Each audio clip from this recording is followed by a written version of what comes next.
अस्सलाम वालेकुम स्टूडेंट्स, कैसे हैं आप सब। उम्मीद है आप सब खैरियत से होंगे। तो आज का हमारा 11th लेक्चर है चैप्टर इन्वायरमेंटल पॉल्यूशन। ठीक है, तो आज हम पढ़ेंगे pollution causes changes in weather, यानी कि जो कॉजेज़ हो रहे हैं पॉल्यूशन की वजह से, क्या चेंजेस आ रहे हैं वेदर में। The ozone layer of the atmosphere protects the earth from the harmful ultraviolet rays of the sun। अब हमारे एटमॉस्फेयर पे जो है ना एक ओजोन लेयर होती है जो कि हमें अल्ट्रावायलेट रेज से प्रोटेक्ट करती है।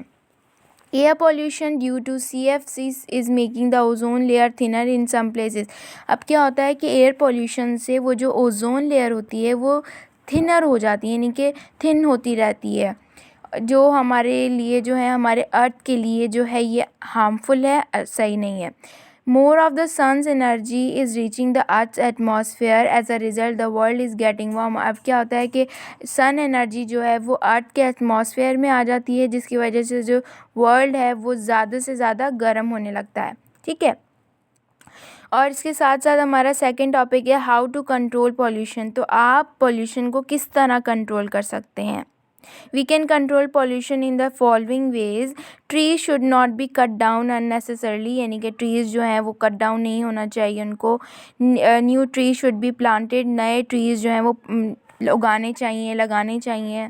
Crop should not be spread with harmful chemicals, यानी कि क्रॉप्स को, फसलों को हार्मफुल केमिकल से स्प्रेड नहीं करना चाहिए।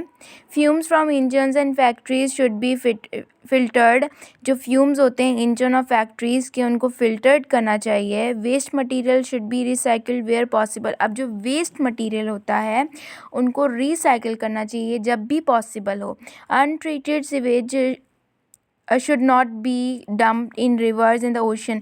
अब जो अनट्रीटेड जो गंदे नाली का पानी जो होता है उनको रिवर्स में और ओशन में नहीं जाना चाहिए, डालना। Silencers must be fitted on cars, motorcycles and rickshaws, यानी कि साइलेंसर जो होते हैं उनको कार्स, मोटरसाइकिल, रिक्शा में फ़िट कर देना चाहिए।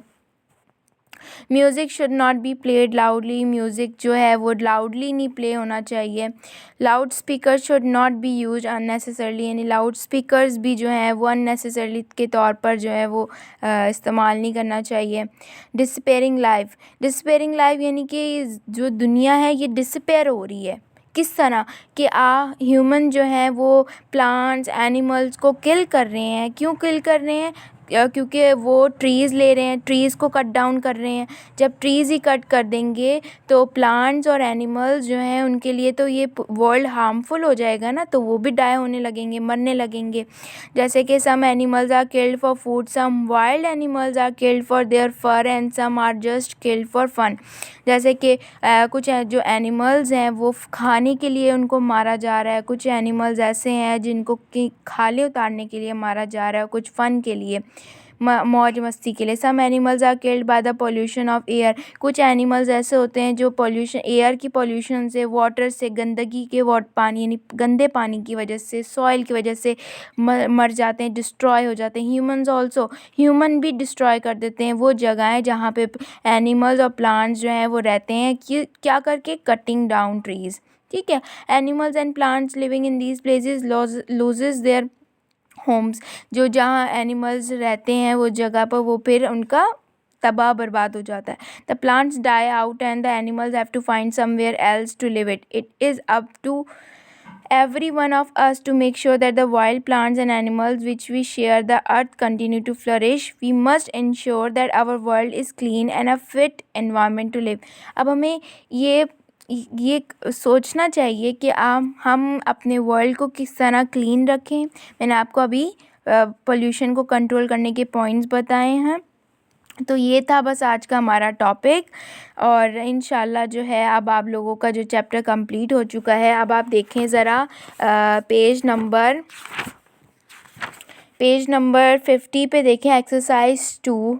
ये आपने जो है फिलिंग द ब्लैंक्स हैं, ये आप लोगों ने ख़ुद से करनी है। मैं फिर भी आप लोगों को जो है इसका सॉल्यूशन भेज दूँगी, लेकिन आप लोगों ने जो है अपनी कॉपीज़ में ये उतारनी है। ठीक है, तो ये आप लोगों का चैप्टर कंप्लीट हो चुका है। इसका भी सॉल्यूशन मैं अभी आज आपको भेज दूँगी थोड़ी देर में।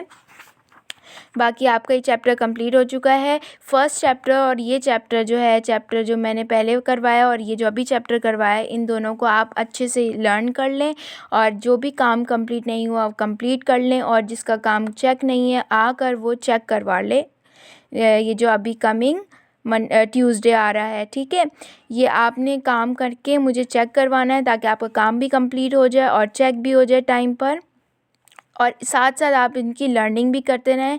जब आप लोगों की स्कूल खुल जाएगा तो आप लोगों का फिर ये टेस्ट होगा, पेपर होगा, सही है। तो बस आप ये तैयारी करते रहें साथ साथ। आपका ये चैप्टर कंप्लीट हो गया है, ठीक है। तो अल्लाह हाफ़िज़, थैंक यू।